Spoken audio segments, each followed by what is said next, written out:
Bonsoir et ravi de vous retrouver dans Top Rugby. Il a fait son retour sur les terrains après une longue absence pour une raison de blessure. C'est l'un des chouchous du public de Chaman-Delmas. C'est Darly Danvo qui était avec nous ce soir. Bonsoir Darly. Bonsoir, bonsoir. Ah, vous souriez, mais c'est vrai que vous êtes un peu le chouchou quand même. Je sais pas si je suis un chouchou. Vous êtes un ancien du club. Voilà, je suis un ancien. Voilà. C'est pour ça.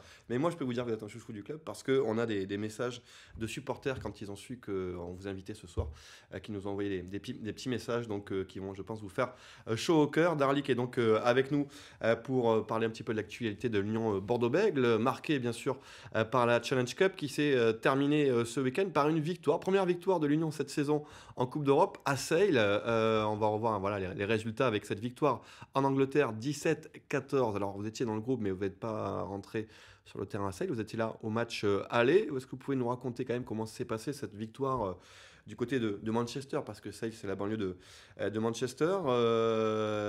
Quand on a vu le match aller, vous avez pris 50 points ici, on se dit qu'est-ce qui s'est passé entre temps pour l'emporter en Angleterre? Ouais, qu'est-ce qui s'est passé? C'est vrai qu'au match aller, on a eu beaucoup d'indiscipline et qui nous a coûté très très cher. On a pu le voir après sur le retour vidéo toute la semaine. Et c'est vrai que là, c'était vraiment le mot d'ordre, discipline, et ça a payé. Le temps n'était pas tip-top, donc beaucoup de pluie et beaucoup de vent. Les avants ont fait un gros match et derrière les gars ont assuré, donc non, c'est une belle victoire pour l'équipe. Ouais. Un bon temps à l'anglaise, hein. Mais Exactement. vous aimez ça vous-même, on en parlait tout à l'heure en coulisses. Darly il aime bien l'ambiance anglaise des stades anglais, voilà, où on est très proche des supporters. Voilà, les tribunes un peu proches, les gens qui nous crient un petit peu dessus, c'est des très très bonnes ambiances pour jouer au rugby. Ouais. Mais pas la météo par contre, hein, non, la météo anglaise. La météo, on préfère un beau ciel bleu, oui. Rapidement pour revenir sur le scénario de cette rencontre, doublé quand même pour Florian Dufour, hein, donc le talonneur. Il y a un carton rouge qui fait la différence, un carton rouge contre un joueur anglais, Bristow. C'est là que le match bascule pour ceux qui ne l'ont pas suivi. Ouais, moi je pense que le match bascule justement sur l'action du carton rouge, ouais, où on met cet essai en maul porté. Et ça nous permet de prendre pas mal d'avance au score. Et derrière, il y a le carton rouge qui fait que voilà, c'était plus difficilement à mettre du jeu. Donc tant mieux pour nous. Et en tout cas, deux essais de Florian Dufour, c'est très bien pour lui. La consigne, c'était de jouer, justement. On l'avait dit la semaine dernière, il n'y avait pas vraiment d'enjeu après avoir perdu la semaine dernière assez lourdement, en plus à domicile contre cette équipe de Sale, des Sharks. Vous êtes allé là-bas justement en Angleterre avec l'esprit léger, l'envie de jouer un peu sans pression par rapport au top 14 ou... Ouais, jouer sans pression, il y a toujours un petit peu de pression parce qu'il y a des joueurs qui ont des choses à montrer. Donc voilà, on avait un plan de jeu à respecter, on l'a très bien fait. Mais c'est vrai qu'il y a toujours des enjeux pour certains joueurs et c'est aussi une préparation pour le match de ce week-end qui arrive à Castres. Ça va être un petit peu la même ambiance, je pense. Il y a un petit air de revanche quand même, parce que 50 points contre les Anglais à domicile, j'imagine que ça fait pas plaisir. Oui, donc, aussi un petit air de revanche. Voilà, et puis surtout dans la presse, on a vu, ils ont déclaré qu'ils auraient pu faire encore mieux, qu'ils avaient raté des occasions, donc... on était bien content de les battre chez eux, oui. Ah, ça c'est les Anglais, ça en général. Voilà, donc là, finalement c'est bien, vous avez pu l'emporter là-bas donc en Angleterre. Un dernier mot sur cette rencontre, le match retour. Après on reviendra sur le match aller. Vous avez pu jouer et marquer, hein, premier match et un essai, un retour gagnant pour Darly.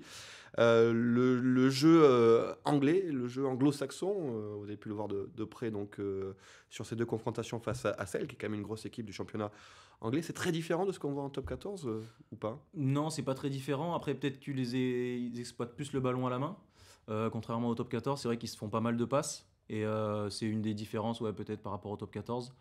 Et nous, on les a pris justement au côté inverse, on les a pris devant et ça a bien fonctionné pour nous. Voilà pour cette victoire donc du côté de Sale. On va revoir tout ça avec les tableaux. On a pas mal aussi d'informations concernant le club de l'Union Bordeaux-Bègles. Vous voyez donc la victoire aussi du Cornart du côté de Perpignan. Donc ça va pas fort du tout, hein, que ce soit en top 14 ou bien en Challenge Cup. Le classement, donc l'UBB qui est 3e. Hein, ça va être difficile de revenir. On va voir si on y croit encore peut-être du côté de l'Union pour une qualification en Challenge Cup. Les prochains rendez-vous, donc retour du top 14, c'est le match à Castres. Ce sera dimanche à 16h50 donc pour la deuxième journée du top 14. Et puis, vous le voyez à l'antenne avec l'affiche du match contre le Racing. C'est pour le Boxing Day, donc ce sera le dimanche 30 décembre pendant les fêtes avec une ambiance toujours très familiale. Hein, voilà, c'est toujours très sympa ces matchs du Boxing Day. Et puis il y aura une belle affiche évidemment à Chaban avec la venue du Racing. Et puis quelques infos concernant le club aussi avec des affiches concernant les abonnements puisqu'on arrive bientôt à la mi-saison. Donc vous voyez qu'il y a l'occasion d'acheter le pack de Noël donc déjà et puis des packs mi-saison aussi du côté de l'Union Bordeaux-Bègles Rugby. Vous pouvez en savoir plus évidemment sur le site internet. Et puis fête oblige du côté de l'UBB Store sur la promenade Sainte-Catherine. Et bien à la boutique il y a un jeu voilà, avec plein de lots à gagner. Voilà pour les informations concernant l'UBB. Le top 14 avant d'y revenir, je parlais de la Challenge Cup, mais cette victoire vous redonne un peu d'espoir ou pour la qualification ou pas? On va voir, on n'y a pas du tout pensé à vrai dire. On était simplement content d'avoir rectifié le tir face aux Anglais. Mais après, voilà, il nous reste encore 2 matchs. Recevoir les Irlandais, ça va être un match très sympa aussi, je pense. Et derrière, on ira à Perpignan. Je sais pas, j'ai pas regardé niveau comptable ce que ça peut donner. Mais pourquoi pas aller chercher une place de meilleur deuxième si on fait encore 2 gros matchs. Voilà. Ça serait un peu inespéré, mais en fait, tout Ouais. est possible. Hein. On le souhaite en tout cas. Donc, cette victoire qui fait du bien, surtout comme vous l'avez dit, Darly, tout à l'heure, eh bien que le top 14 revient. Et là, on revient quand même aux choses sérieuses, aux affaires courantes avec un déplacement à Castres en plus. Vous étiez, hein, vous, la saison dernière, sur la pelouse du stade Pierre Fabre, anciennement Pierre-Antoine, du côté de Castres. C'est pas un déplacement qui réussit beaucoup à Bordeaux-Bègles. Ouais, non, c'est toujours des matchs difficiles à Castres pour nous. On a toujours eu du mal à se confronter à cette équipe. C'est vrai qu'ils ont une très belle équipe. Là, on a peut-être le chemin qui nous a été montré par Agen, qui a été gagné chez eux il y a quelques semaines. Nous, on sort d'un gros match en Angleterre, à l'extérieur. Donc voilà, on connaît la recette pour faire un résultat à l'extérieur maintenant. D'autant plus qu'il n'y a qu'un point d'écart. Hein. UBB 6e, le Castres Olympique 7e. Un petit point d'écart, une victoire à Castres, ça pourrait compter cher. Hein, compter gros. Oui, c'est vrai que c'est un concurrent direct, donc tous les points sont à prendre. Et ça nous permettrait de les mettre effectivement à 4 ou 5 points. Ouais. Le fait d'avoir que l'UBB l'ait emporté enfin à l'extérieur en top 14, hein, c'était à Perpignan. Il y a eu un déclic un peu dans le groupe, vous l'avez senti Oui, complètement. On se dit que c'est possible et on se dit aussi qu'on a déjà gâché des opportunités où il y avait certainement la place. Je pense à Agen. Et donc là, maintenant, il faut qu'on aille à chaque match pour prendre des points, que ce soit à domicile ou à extérieur. Il n'y a plus à calculer, quoi. On l'espère en tout cas, effectivement, le Castres Olympique qui est un peu dans le dur actuellement, puisqu'ils se sont inclinés effectivement en championnat top 14 à domicile face à Agen, une équipe de bas de tableau, et puis en Coupe d'Europe, ça s'est pas très bien passé non plus pour le CO. Mais enfin, attention, parce que évidemment, Castres est quand même champion de France en titre, et il y a les ressources pour évidemment montrer un autre visage. Vous y croiserez Christophe Furios, d'ailleurs, à Castres. Vous en pensez quoi? Vous le connaissez un peu, Christophe Furios Non, ou je pas, le non connais pas du tout. Après, il a fait ses preuves dans le championnat, donc je pense que c'est une très belle recrue pour le club. Ouais.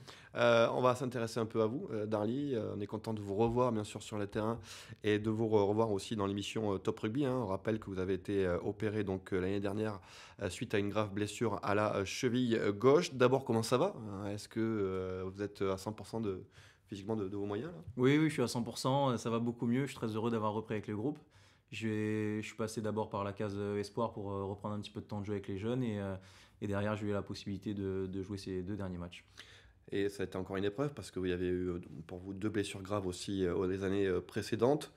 Le mental, c'est très important dans ce genre Ouais, de situation. ouais, moralement c'était très dur. J'ai mis du temps à me relever de cette dernière blessure moralement, c'était vraiment un choc. Et petit à petit, je me posais la question de est-ce que je devais arrêter ou non, est-ce que mon corps pouvait encore. Et finalement, je me dis qu'il me reste encore peut-être des belles années à faire. Donc voilà, aujourd'hui, je suis revenu. C'est tout bonus pour moi maintenant. Je prends le rugby d'une autre manière.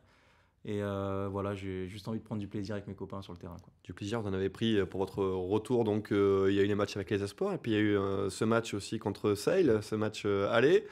Première titularisation, un essai. Donc, les sensations sont vite revenues. Ouais, ouais. Ouais, les sensations sont vite revenues. Après, c'est vrai à l'entraînement, on est souvent en collectif aussi à s'entraîner. Donc, les repères, je les avais. Mais c'est vrai que se confronter au haut niveau, notamment au niveau de l'engagement et de l'intensité, c'était ça qui me manquait. Et donc, j'ai pu toucher ça sur le match à Chabannes-Delmas. Donc, je suis vraiment très heureux. Ouais. On parlait de l'épreuve physique de la blessure, mais de l'épreuve mentale, vous en avez parlé. Vous êtes épaulé par un préparateur mental, peut-être un coach mental aussi, ça arrive. Oui, je travaille avec un préparateur mental, Gershon Pinon, qui me suit depuis des années. Et c'est vrai que c'est un formidable appui pour moi et également la famille et les proches autour qui nous soutiennent malgré toutes ces épreuves. Et les supporters aussi, je pense que vous avez été soutenu pas mal par Et les les supporters, hein. ouais, j'ai toujours été soutenu, c'est assez incroyable, j'en suis très heureux. On a justement un message, Kali33, qu'on salue parce qu'il nous envoie un petit message à chaque émission, donc je pense que ça va vous faire plaisir, qui nous écrit: Darly, c'est un véritable petit génie du rugby, contrarié par 2 graves blessures. Bon, c'est 3, hein, mais bon, voilà. Tu es un modèle de travail acharné, d'exemplarité, de courage et d'abnégation. Très heureux de ton retour. Je te souhaite d'atteindre les sommets avec l'UBB. Tu le mérites sincèrement. C'est des messages ça, qui font chaud Ouais, au cœur c'est des toujours. Hein. messages, Vous en avez reçu exactement. d'autres, j'imagine, personnellement. Mais... Exactement, ce sont des messages qui font chaud au cœur et qui me touchent et qui me donnent encore plein de motivation pour l'avenir. Ouais. Est-ce que vous êtes fixé des objectifs personnels pour la fin de saison en termes Non, je me suis de pas progression forcément. physique aussi peut-être? Non, je me suis pas forcément fixé d'objectifs. Ce que j'aimerais, c'est voilà, avoir un petit peu de temps de jeu pour prendre du plaisir avec les copains. Et pourquoi pas, au fur et à mesure de la saison, redevenir dans l'équipe, dans le 23 des week-ends, ça pourrait être bien. Ouais. Il y a de la concurrence est saine, donc il y a la belle concurrence à votre poste aussi, mais effectivement, on souhaite aussi que vous reveniez dans le groupe et puis qu'on vous revoit sur les terrains, comme on l'a vu pour la Challenge Cup. On va se quitter avec un petit interview pour mieux connaître Darly aussi. On le connaît bien hein, ici, mais on va essayer de mieux le connaître avec ce petit interview décalé aussi. Est-ce que vous êtes plutôt mer ou montagne, Darly? Plutôt mer. Votre artiste préféré? Chanteur, chanteuse, groupe? Ouais, je dirais John Legend. Très bien. Un film préféré? Le film en haut de l'affiche pour vous? Le Dîner de con. Le Dîner de con, c'est un classique que j'adore. Il y avait le Père Noël Ordure aussi qui est passé Oui, récemment. j'ai Voilà, vu. c'est bon. Donc, le dîner de camp. Votre plus belle émotion sportive?